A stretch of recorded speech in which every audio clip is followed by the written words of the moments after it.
Wish you happy new year everyone. আজকে সকাল সকাল বেরিয়ে পড়েছি নিউ ইয়ার সেলিব্রেট করতে। তো তোমরা কে কোথায় যাচ্ছ নিউ ইয়ার সেলিব্রেট করতে আমাকে কিন্তু অবশ্যই কমেন্টের মাধ্যমে জানাবে, বাট আমি তোমাদের ব্লগের মাধ্যমে জানিয়ে দিচ্ছি।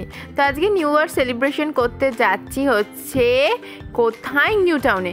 আর নিউ টাউন যেতে লাগবে এখন অনেক সময়, তাই আমরা বেরিয়ে গেছিলাম একেবারে সকাল সকাল সকাল সকাল মানে তাই বলে ভোর নয়, তাও ধরো 11টা-12টার দিকে। তো বেরিয়েই প্রথমে খেয়ে নিয়েছিলাম একটু পেস্ট্রি, সেটা সবাই খেয়েছিল, খালি আমি দেখেছিলাম আমার খাওয়ার ভিডিওটা। পেস্ট্রি খাওয়ার আগেও সকালে একটু ভাত আমরা খেয়ে বেরিয়েছিলাম, যার কারণে দুপুরে আমরা কিছুই সেরকম খাইনি। তো দেখো নিউ টাউনে এই মুহূর্তে আমরা ঢুকে পড়েছি। আর এখানে দেখো এই জিনিসগুলো আমি জানি না আমাদের কলকাতার ওদিকে আছে কি না, এই যে মানে যে রডের টাইপে ড্র করা, কিন্তু এরমভাবে ধরলে ঠিক মানে যেমন দেখাচ্ছে, আবার উল্টোভাবে ধরলে কিন্তু সেরকম দেখাচ্ছে না। এই জিনিসটা আমি তোমাদের ইউনিক লাগলো তাই দেখালাম। আর তারপরে আমরা চলে গেলাম এই বিশ্ববাংলা গেটের সামনে। বিশ্ববাংলার গেটের এখান থেকেই আমরা, মানে গেট না রেস্টুরেন্টের কি বলে মানে আমার ঠিক জানা নেই। তো চলো এখান থেকেই চলে যাব হচ্ছে একটা মন্দিরে। আর এই মন্দিরটি হলো একটা ইস্কন মন্দির, যেখানে আছে রাধাকৃষ্ণের মূর্তি। তো চলো আমরা ভিতর দিকে গিয়ে তোমাদের পুরোটা দেখাচ্ছি। তো এখানে আমরা কথা বলে যতদূর জানলাম, এই পুরো মন্দিরটা কিন্তু একদমই ছোট। এই যে সামনে দেখো ইস্কন বলে লেখা আছে, তোমাদেরকে সামনে নিয়ে গিয়ে দেখাচ্ছি। মন্দিরটা এতটাই ছোট, হার্ডলি তোমার 1 কাঠা জমির ওপর হয়তো মন্দিরটা আছে, কিন্তু এই দেখো ইস্কন লেখা। কিন্তু এটা পুরো মন্দির মানে এরিয়াটা হচ্ছে 17 বিঘা জমি নিয়ে, যেটা নাকি মায়াপুরেও প্রথম তৈরি হয়েছিল 17 বিঘা জমি নিয়েই। তারপরে এখন মায়াপুর হয়ে উঠেছে বিশাল বড় একটা মন্দির। তো চলো এখন তাহলে আমরা একটু এসেই প্রথমে ওয়াশরুমে গিয়ে ফ্রেশ হয়ে নিলাম, কারণ অনেকটা পথ এসেছি তো ওই জন্য ফ্রেশ হয়ে নিয়ে চললাম মন্দিরের দিকে। তো মন্দিরের দিকে যাওয়ার আগেই মহাপ্রসাদ দেখতে পেলাম। আমরা তো প্রথমে ভেবেছিলাম হয়তো খিচুড়ি, তাই আমরা কিনতে গেছিলাম। তো আলটিমেটলি গিয়ে দেখলাম ওখানে বোঁদে, তার উপরে হচ্ছে কাজু আর হচ্ছে পিনাটস টাইপের কিছু দেওয়া। তো বুঝতে পারিনি প্রথমে। তো চলো এবারে ভিতর দিকে গিয়ে দেখি কী আছে। এখানে দেখো বসার মতো জায়গাও আছে আরাম করার। এখানে বিক্রি হচ্ছে গীতা। তো গীতা ভাবলাম প্রথমে মানে কিনিনি, তারপরে আসার পথে অবশ্যই কিনেছিলাম, সেটাও তোমাদের দেখাবো। তো চলো এখন ইস্কন মন্দিরের দিকে যাচ্ছি, তোমাদেরকে দেখাই যে মন্দিরটাকে। আর এই দেখো এখানে পুজো দেওয়ার জন্য মানে ব্যবস্থা আছে, কিন্তু এখানে যতটা আমি ভেবেছিলাম প্রথমে ঢুকেই যে পুজো দেওয়ার জন্য এত টাকা চাইছে, তোমার হচ্ছে কি ডোনেশন করতে হয়, কিন্তু তারপরে গিয়ে যতদূর দেখলাম এখানে মানে সেরকম এদের মধ্যে মানে পয়সার খাইটা নেই। আমাদের কলকাতা শহরে যেরকম একটা জুতো রাখতেও, মন্দিরে যেতে গেলে একটা জুতো রাখতেও টাকা দিতে হয়, এখানে কিন্তু একদমই সেটা নেই। আমরা অত মানে যেতে যেতে আমাদের না হলেও 6টা বেজে গেছিলো, তখনও আমরা প্রসাদ চাইতে আমরা 1 খাতা হলেও প্রসাদ পেয়েছি। আর এত সুন্দরভাবে পরিবেশন করেছে। কিন্তু আমাদের কলকাতা শহরের কোনো মন্দিরে যদি তুমি প্রসাদও চাও, সেখানেও পয়সা দিয়ে প্রসাদটা কিনতে হয়, কিন্তু এখানে সেরকম কোনো ব্যবস্থা নেই। এখানে প্রসাদ তুমি মানে ফ্রিতেই মানে বলা যায় আমরা পেয়েছি। তো চলো তোমাদেরকে দেখার, যেখানে যে অভুক্ত আসে তাদেরকেই খাওয়ানো হয়, সে একটু যতটুকু থাকুক ততটুকু দিয়েই তাদেরকে মন ভরানো হয়। কিন্তু কলকাতা শহরে সেটা তুমি পাবে না, না থাকলে ওদের থাকলেও ওরা দেয় না। কারণ কলকাতা শহর বা বড় বড় যে পিঠগুলো আছে ওগুলো শুধু ব্যবসা করার জায়গা ছাড়া আর কিচ্ছু না। জানি না ঠাকুর ওখানে আছে কি নেই, কিন্তু আমার যতদূর মনে হয় ঠাকুর আসলে ওখানে নেই, ঠাকুর আছে আমাদের মনে বা যে কোনো অন্য মানুষের মধ্যে। আমি মনে করি অন্য মানুষকে সেবা করলে যে তুমি পুণ্যিটা কামাবে, আমার মনে হয় না ঠাকুরের মন্দিরে গিয়ে পুজো দিয়ে তুমি অতটা পুণ্য কামাতে পারবে।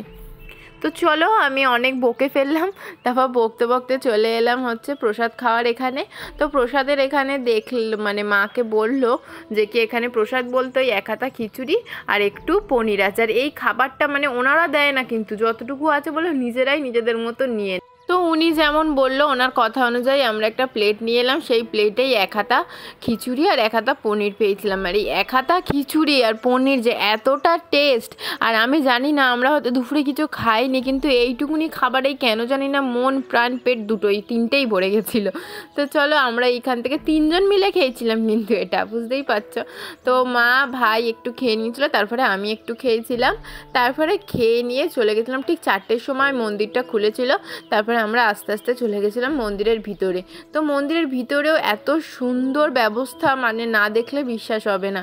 মন্দিরে প্রথমে ঢুকে গিয়ে একেবারে যেন সোনার আদলে পুরোটা তৈরি করা। আমি জানি না পুরোটা সোনার কিনা, আমার ঠিক জানা নেই, এটা জিজ্ঞেস করা হয়নি।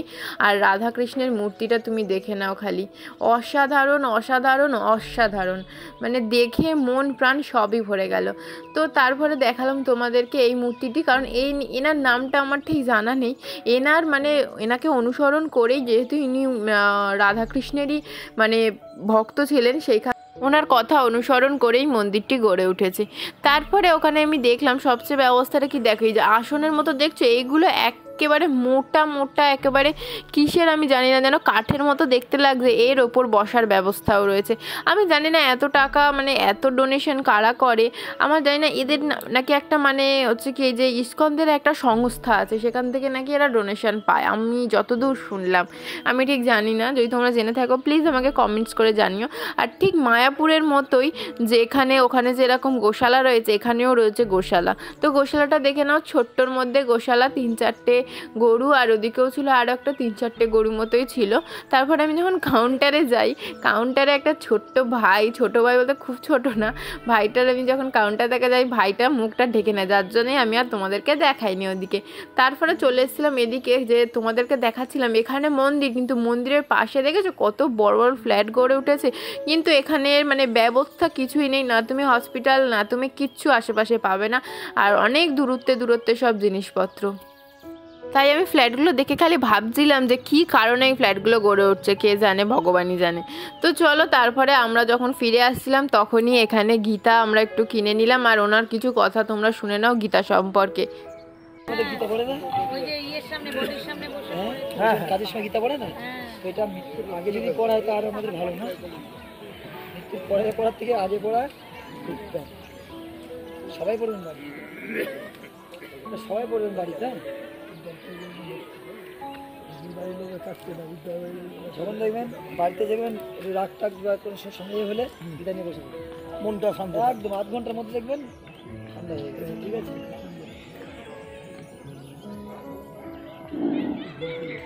দাদা এটা কি ভোগ যাচ্ছে? হ্যাঁ, এটা পাবেন, আপনি পাবেন। হ্যাঁ, এখানে কি বলুন তো, আমাদের বিভিন্ন রকম সমস্যা সবার মধ্যে এটা গ্রহ দেশে হয়, টেনশন। তো গীতা কিনে নিয়ে আমরা রওনা দিলাম হচ্ছে আরও একটা জায়গায় যাওয়ার উদ্দেশ্যে, সেটা হচ্ছে বিশ্ববাংলা গেটের সামনে কি কি দেখার মতো আছে। তো বিশ্ববাংলা রেস্টুরেন্ট বা গেট যাই হোক, তার পাশে একটা পার্ক মতো ছিল, সেই পার্কটায় প্রথমে গেলাম, ঘুরে দেখি চলো, আর তোমাদেরকে দেখাই চলো।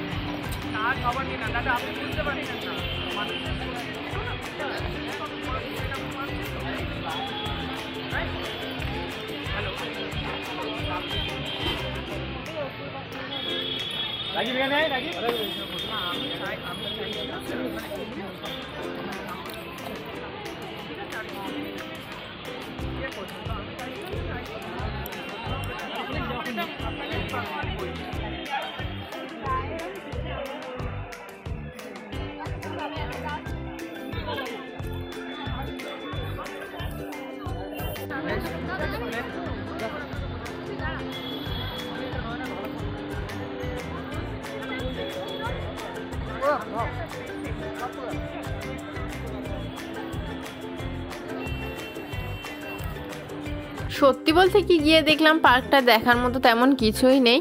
তারপরে ঠিক বিশ্ববাংলা গেটের পাশে বসেছিল একটা মেলা, তো সেই মেলাটায় যাওয়ার জন্য আমরা রওনা দিলাম। রাস্তা পার হয়ে যাচ্ছি, তারপরে অনেক ভেতর দিয়ে গেলাম, কিন্তু সে যেতে আর পাচ্ছি না, সে এমন এক গোলক ধাঁধা, সে বুঝেই উঠতে পারছি না কীভাবে কোন দিকে যেতে হবে।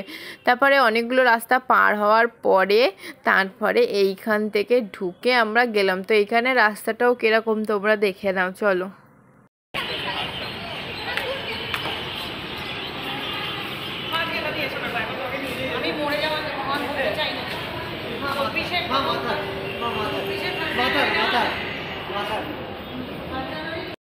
তো এটা তো তোমরা সবাই জানো এটা একটা সাবওয়ে, কিন্তু এইখানে দেখো আমি খালি একটা জিনিস দেখে অবাক হয়ে যাচ্ছি, এখানে এতটা পরিষ্কার, মানে আমাদের মেট্রো স্টেশনটাকেও কলকাতার মানুষ এতটা মানে নোংরা করে রেখেছে, আর এখানে সাবওয়েগুলোও কতটা পরিষ্কার খালি তোমরা দেখে নাও, মানে কোথাও নোংরা নেই, যার জন্য না আমাদের কোথাও একটা মানে যদি কোনো চিপসের টুকরো পড়ে যাচ্ছে কেমন গায়ে লাগছিল। তো চলো তোমাদেরকে এই পরিষ্কার সাবওয়েটা দেখাই।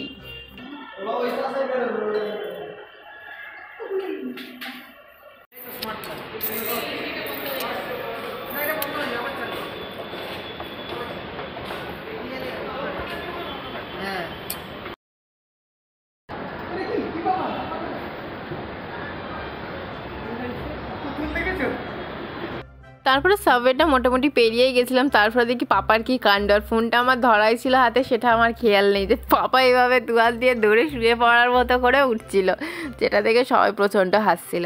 তারপরে মোটামুটি পেরিয়ে আমরা এসে গেলাম স্মার্ট প্লাজো বলে একটা, মানে এটা পার্ক, সে আমার ঠিক জানা ছিল, আমি তো প্রথমে ভেবেছিলাম মেলা, তারপরে সে দেখছি এটা একটা পার্ক, কিন্তু তার পাশেই বসেছিল মেলাটা কেন বাদ যাবে। তো চলো মেলাটাও আমরা ঘুরে আসি।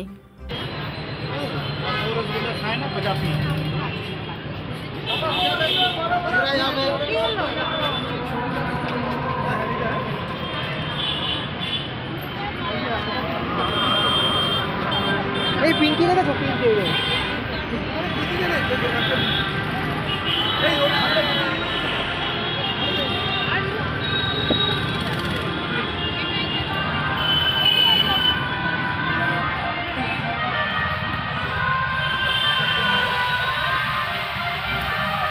এইবারে এসে গেছি মেলার সবচেয়ে এক্সক্লুসিভ জায়গা, সেটা হচ্ছে আমার সবচেয়ে ফেভারিট জায়গা ফুড কোর্ট। এটা দেখলেই তো বুঝতে পারছো আমার মনটা কতটা আনন্দে মেতে ওঠে, কারণ আমি কতটা খেতে ভালোবাসি তোমরা তো খুব ভালো করেই জানো, দেখেই আমার জিভে একেবারে লকলকে জল এসে গেছে।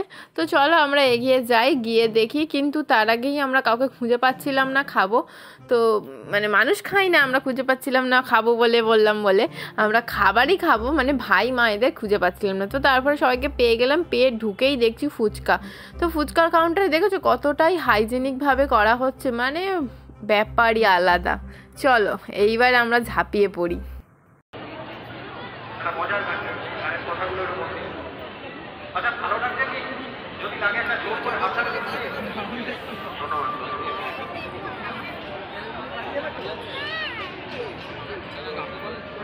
পল্লব ভাই প্যাটেল চানা মশলা খাবে? চানা মশলা খাবে? 20 টাকা প্লেট নেবে? নেবে? এখন ভালো লাগছে না, পেটটা ফেটে যাবে, ভট করে একটা আওয়াজ হবে। একা খেতে পারবো না, একা অসম্ভব। না না অন্য কিছু খাবার দেখি, না হলে তো ঢুকেই আমি খাবার খাওয়ার আগে তালগোল খেয়ে গেছি, আমি ঢুকেই বুঝতে পারছি না কোথায় যাব আর কি খাবো, বাপরে বাপ এত জায়গায় এত খাবার। তারপরে আমরা গেছিলাম একটু টয়লেটে যাওয়ার পরে এসে দেখছি ও বাবা এনারা প্লেট নিয়ে বসে গেছে, তো আমি বাদ যাবো কেন, টুক করে গিয়ে একটা কোল্ড ড্রিঙ্কস কিনে নিয়ে চলে এলাম, কারণ যে কোনো খাবার খেতে গেলে আমার একটু কোল্ড ড্রিঙ্কস দিয়ে খেতে ভাল লাগে।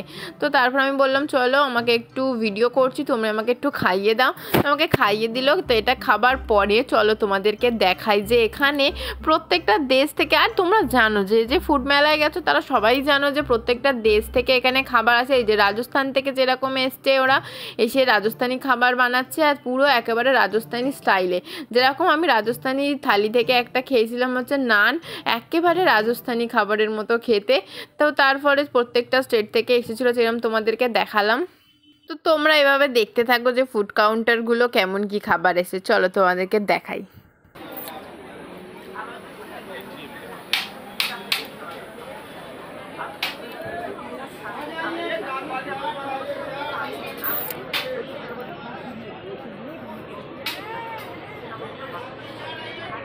তো তোমাদেরকে ছোট্টর ওপরে দেখিয়ে দিলাম যে কোন কাউন্টারে কী কী খাবার বসেছে, তারপরে বেরিয়েই আমরা চলে গেলাম বাড়ির দিকে। তো চলো আমরা এবারে গাড়িতে উঠে পড়েছি, এই যে বিশ্ব বাংলার গেটটা দেখি আমি চলে গেলাম বাড়ি। তো আজকের ব্লগ এখানেই শেষ, ভালো লাগলে please like share and subscribe করে দিও। চলো টাটা বাই।